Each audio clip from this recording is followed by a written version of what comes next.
Welcome back. This one is going to be part 2 of 5. Yesterday we talked about your database for your emails. Today we're going to go into smart plans. That's the drips, the process in connecting with people over a long period of time, probably through texting is the way that I usually do it. Some email, mostly though we connect through text. And yes, of course, I have a whole chart for you that I'm going to share with you. I built it out on MindMeister, and I'm going to be sharing that with you. If you're watching on YouTube, you can see it. If not, don't worry. I'm going to go through it with you anyway. Let's get started on this one. And I broke this down into 5 parts only because when I coached on it this past week, it was over an hour. So I'm shrinking it down for you so that you can also benefit from this. If you need this, I've got a Google Doc for this. So I'll message it to you. Just message me on Instagram and friend me first, because if you don't, it will go to spam mostly and I'll never get the message. So let me share my screen with you and let's go over this. So if you're watching, what this looks like is a flowchart, and I'm taking you through a process so that you can understand what you need to do as a part 2 to this. So you've got your database, you've got your people. Once you input them into your database, you need to start a smart plan. And if you have a database, you need to go through and make sure that they are all on a smart plan, right? Now that you have them on email, because you watched yesterday's, now you want to put them on some type of a texting campaign. Here are the 5 that I have, and obviously there are a lot more to this, but I broke it down into 5 for us. Number 1, texting campaign. Under the smart plan. Number 2, some type of a calling campaign, and we'll get into that. Number 3, an email nurture campaign. Number 4, I like to call it like a happy birthday text message, but it could really be any type of anniversary type thing. And number 5, AI-driven communication. That's going to depend on the type of CRM that you have and the type of tools that you have. We use Lofty, and so we can turn on AI on the back end and have it communicate with certain types of leads. All right, let's go. Texting campaign is the one I recommend only because we get the highest amount of connections through texting, hands down. And I always like to start with, when it comes down to texting, reaching out to people manually, right? If your automation doesn't work, then why don't you do manually and do like I have here in this flow chart? It says 9 reasons document. If you go back to our podcast, and I don't remember what number it was, I'm sorry, but it was, I believe it's 2 parts. You know what? It's 4 and and this is off of memory. Geez, number 428 and 429. I remember because I remember the document that we built for this. Episode 428 and 429. If I'm wrong, let me know. But those are the 9 reasons you should be reaching out to your database. Or more importantly, the reasons, the smart ways to reach out to your database. And it's all authentic, because I hate sounding like spammy. I hate sounding like I'm just reaching out to get business from you. Reach out to people, be curious, connect with them, give them value, right? You'll see it in the document. Now, if you're not going to use that, then I would say everyone that's going to go into your database, have a short texting campaign so that they know who you are, kind of like an introductory. If I met somebody at an open house, I'm going to have a short texting campaign, and I do.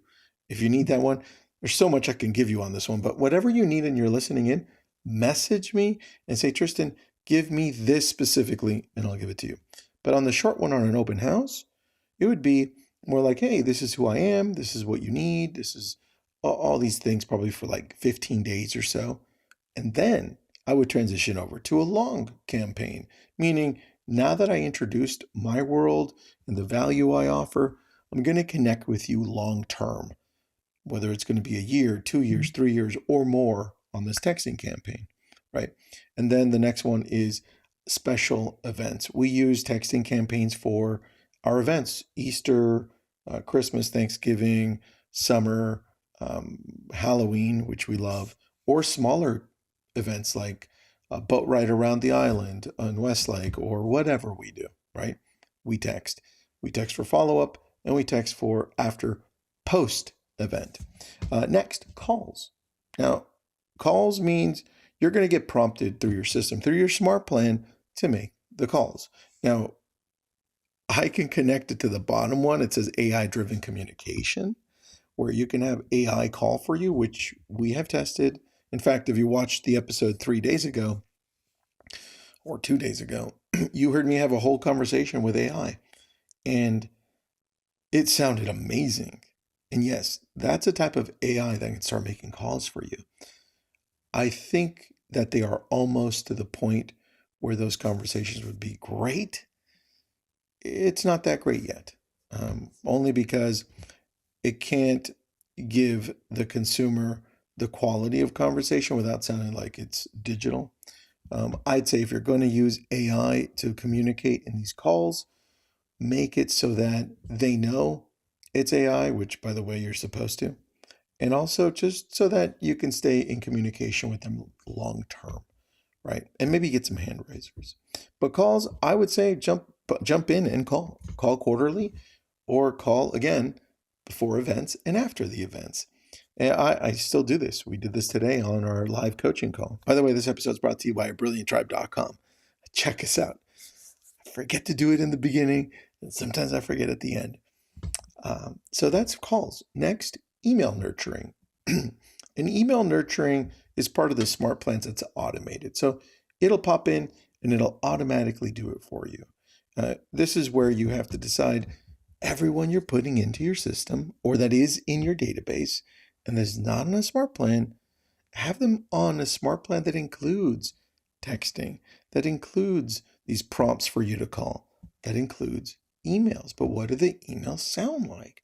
This is where if you're just starting off and you're adding somebody, you should have an intro process that are short, probably 10 to 15 days, and say you're going to email. It's just so people know who you are, kind of getting to know you. And then after, you can have this long one, which means you're going to space them out. And some of you may be thinking, well, Tristan, this is a lot of stuff. Where do I start? It's easier than you think. I would start with ChatGPT, Gemini, Claude, whatever you want, DeepSeek, or Quen now from Alibaba. There's so much. And I would just type it out and say, please create a smart plan with texting drips, call reminders, email nurturing drips, so that I am doing this for my sphere for a year, for 2 years, for 3 years. Then it'll give you something.